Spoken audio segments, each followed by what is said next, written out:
వికార కారణాన్ని తెలుసుకోవడమే మోక్షాన్ని గెలవడం. అంటే మీరు చూడండి, నాకండి ఎంత కోపం వచ్చేసిందో అంటాడు. ఎంత కోపం వచ్చేసిందో ఎక్కడి నుంచి వచ్చింది? ఇక్కడి నుంచే రావాలి కోపం. ఇక్కడి నుంచి రావడానికి అనువైన అవకాశం, వాతావరణం నువ్వు ఇస్తే రావడానికి సిద్ధంగా ఉంటుంది. మంట పుట్టడానికి సిద్ధంగా ఉన్నట్టుంటుంది అది. నువ్వు అది పుడితే ఎంత వికారంగా ఉంటావో, నీ ముఖం ఎలా ఉంటుందో, ఎంత జేవురించుకుని ఉంటుందో, ఎలా అరుస్తావో, నీ చేతులు ఎలా ఉంటాయో ఓసారి ఆ టైంలో వీడియో తీసి చూసుకో ఎలా ఉంటుందో. అసహ్యం వేస్తుంది మన మీద. మనకి అదేంటంటే అలా ఉన్నాననిపిస్తుంది. ఇన్ని వికారములు ఇది వస్తే వస్తున్నాయని తెలుసుకుని అది రాకుండా తొక్కి పెట్టగలిగిన వాడు ఉన్నాడా? అలా ఉంటే జితక్రోధో అలాంటి వాడు ఉన్నాడయ్యా లోకంలో?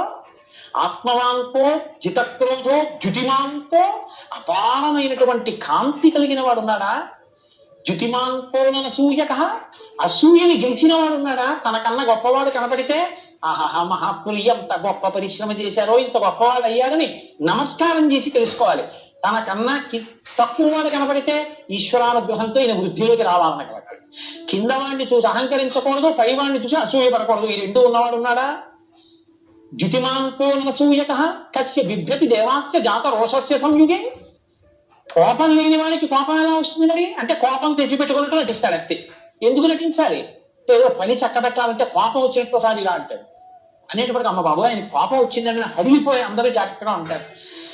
ఎవరికి కోపం వచ్చిందని అనిపిస్తే 33 కోట్ల మంది దేవతలు కూడా ఉనికిపోతారో అలా కోపాన్ని తెచ్చి పెట్టుకునేవాడే తప్ప అసలు కోపం రావడం అన్నది లేనివాడు రకంలో ఉన్నాడా? అలాంటి వాడు ఎవరైనా ఉంటే ఎప్పుడూ ఉన్నాడని చెప్పదు. ఇప్పుడు ఉన్నాడా? నేను చూడడానికి వీలుగా ఉన్నాడా? ఈ కాలంలో ఉన్నాడా? ఉంటే అటువంటి వారి గురించి నాకు చెప్పు, నాకు వినాలంటే. ఇప్పుడు వస్తోంది రామాయణం. ఇప్పుడు చెప్పాలి. నారదుడు ఎవరో తెలుసా? ఆయన రాముడే. ఆయన ఇల్లాలే నీ దగ్గరుంది, ఆయన బిడ్డలే నీ దగ్గర ఉన్నారు. వాల్మీకి మహర్షి ఆయనే అయోధ్యాధిపతి, ఆయనే రామచంద్ర ప్రభువు అని చెప్తే వాల్మీకి పొంగిపోవాలి కదండి. రామాయణ ఆవిర్భావం జరుగుతోందన్నమాట. ఇవాళ రామాయణం పుడుతోంది. ఆ సన్నివేశంలో ఉన్నాం మనం. ఇప్పుడు ఈ మాటలు అడిగితే చాలా చమత్కారమైనటువంటి జవాబు ఒకటి చెప్పారు. ఆయన అన్నారు, భవోదుర్లభాశ్చైవ యోక్తయా కీర్తితా గుణాః మునే వక్షామ్యహం బుద్ధ్వా తేర్యుక్త శ్రూయతాన్నరః. చాలా క్లిష్టమైనటువంటి ప్రశ్న ఒకటి అడిగాం.